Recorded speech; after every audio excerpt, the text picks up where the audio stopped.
Welcome to the Answers for Elders radio show. Meet the trusted experts who will give you straight answers and will help guide you on the path of later life care. Now, here's your host, founder, caregiver, and CEO, Suzanne Newman. And welcome everyone to Answers for Elders Radio Network. And it's been an amazing summer and we are into fall. And you know, it's interesting because we've been doing this series on the 8 foundational principles of wellness called the Vitality Revolution. And if you go to Answers for Elders, there's a banner right there on the website. You'll see all the different foundational principles. And we have really brought in the cream of the crop of way showers, of teachers, of those individuals that can guide us through a more fulfilling life and certainly having a life enriched with wellness. And today is kind of a bittersweet time because I have enjoyed this entire few months that we've been doing the program, but it is our last interview. And sometimes we say we save the best for last, because in financial wellness is our 8th foundational principle. And those of us that are seeking out retirement, we're seeking out, wow, can I afford to do this? What's going to happen in the future to my life and when I age? And a lot of us tend to just avoid it because we don't want to think about aging. We don't want to think about getting older. But if you're adequately prepared, you can live a absolutely fulfilling life. And we are here with one of Salem Media's big stars. And those of you that listen to a local station, you probably heard of the newsletter called Retirement Watch. Mr. Bob Carlson is here with us. Welcome to the program. Thank you. It's good to be here. You know, Bob, you are just a superstar. You know, when I came on board and I learned about what you do, I thought, wow, it's a wonderful program that you do in calling Retirement Watch. And I think for those of us that are over 50, we have to have that, in our mind of how we spend things and how we do things. And you came into the financial world and you started focusing on it much younger in your career. Did you not? I did. I was actually my late 20s, early 30s. I started out on the tax side. I passed the CPA exam. I went to law school and I was writing a tax newsletter.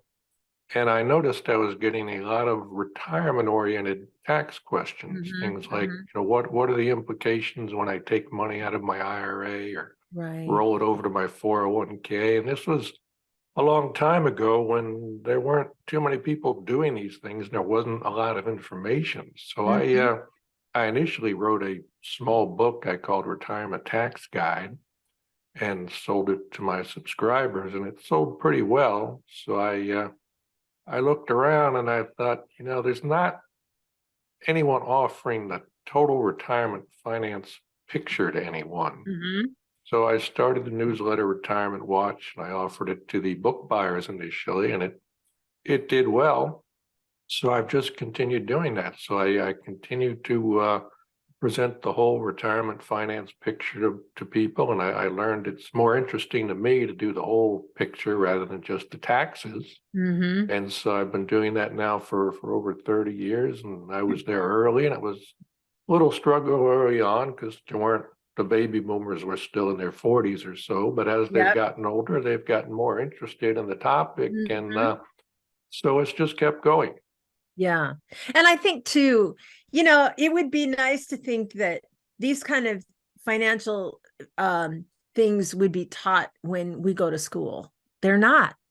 And the laws change all the time. There's all kinds of things. And I think that a lot of us are in a scenario where we are trying to just exist day to day. We live paycheck to paycheck, but we don't necessarily think about, what are some things we could do today? There's a lot of people out there that have IRAs, they have, retirement plans, they have all different types of investment programs out there, but a lot of them aren't getting the full benefit of them, are they, Bob? No, they're not. And there are a lot of reasons for that. One is the financial professionals. They're more interested in just talking about investments and maybe some estate planning. They don't like to get into the nitty-gritty of these complicated programs like Mhm. Social Security and Medicare and long-term care and things like that. So there's a lot of things that financial professionals like to concentrate in one area or another. So Mhm. you might get shortchanged on advice in other areas. And also it's a very wide-ranging field. Your retirement finances just cover a lot of different things. Right. People for the last couple of decades, really, they've done well just focusing on the investments Mhm. because the markets have done so well, and good Mhm. returns in the investment markets have really covered up a lot of mistakes and oversights in the other areas of retirement because these Mhm. strong returns have enabled you to overcome mistakes that cost you money in other areas. But I think that's kind of drawing to a close. We're still not back to the 2022 peak in the stock markets before that bear market. And I think lower investment returns are in the future. So anyone who's in or near retirement really needs to be focusing on these non-investment parts of retirement rather than just thinking investment returns Mhm. are going to Mhm. bail them out of everything. Right. And especially with long-term care, there's no cookie cutter solutions. Everybody's scenario is different. Their health is different. Their care plans are different. How many families do I talk to all the time that maybe their loved one, their spouse gets Alzheimer's or dementia, and that it can be catastrophic in that area of costing people, in some cases I've heard, $15,000 a month to take care of someone with Alzheimer's and dementia, something like that. So obviously there's a lot of challenges that happen. What do you see are some of the challenges primarily? Well, a lot of I see actually six kind of issues coming up on people that I think are going to come to what I call the retirement squeeze. Mm, And we can discuss those in some detail, but it's things like lower returns in investment markets, inflation is back, Social Security and Medicare have financial problems. Your taxes are probably going to go up, not down, hmm. in the future. So there's this whole range of issues that are going to change the whole retirement finance picture for a lot of people going forward. And as I said, you need to get away from just focusing on investments and look at this whole big picture of what your retirement finances are like. And a key thing people overlook when you do surveys of people who've been retired for a while, they say the big mistake they made was they didn't realize how long their life expectancy was. They didn't focus on Right. longevity. Right. And they say there were a lot of decisions they would have made differently if they'd realized what their real life expectancy was. And so that's something I focus on in my latest book Hmm. is, Hmm. how do you anticipate proper longevity? How do you plan for Yeah. that?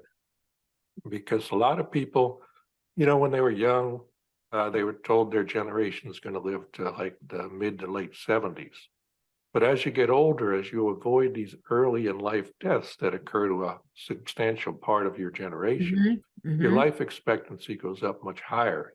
You're Hmm. looking suddenly, someone who's 65 today is going to have a life expectancy on average of about another 20 years, which most did not anticipate. And most still are thinking their life expectancy is somewhere in the mid to late 70s when it's Hmm. really significantly longer than that. And 25% of the population in that age group now is going to live to 85 or beyond. And many people don't realize that and they don't make their decisions accordingly.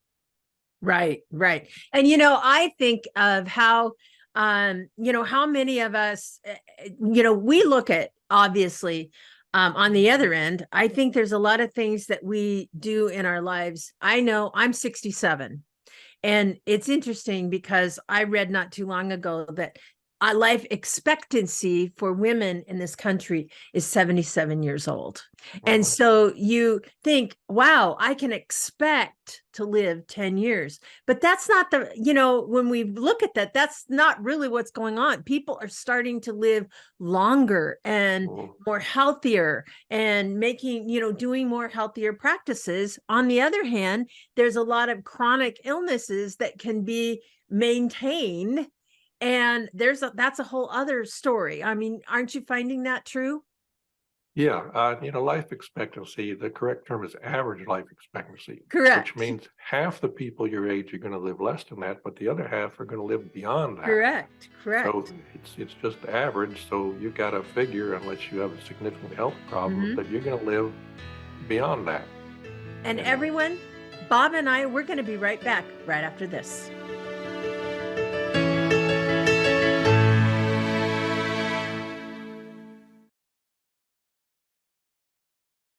We at Answers for Elders thank you for listening.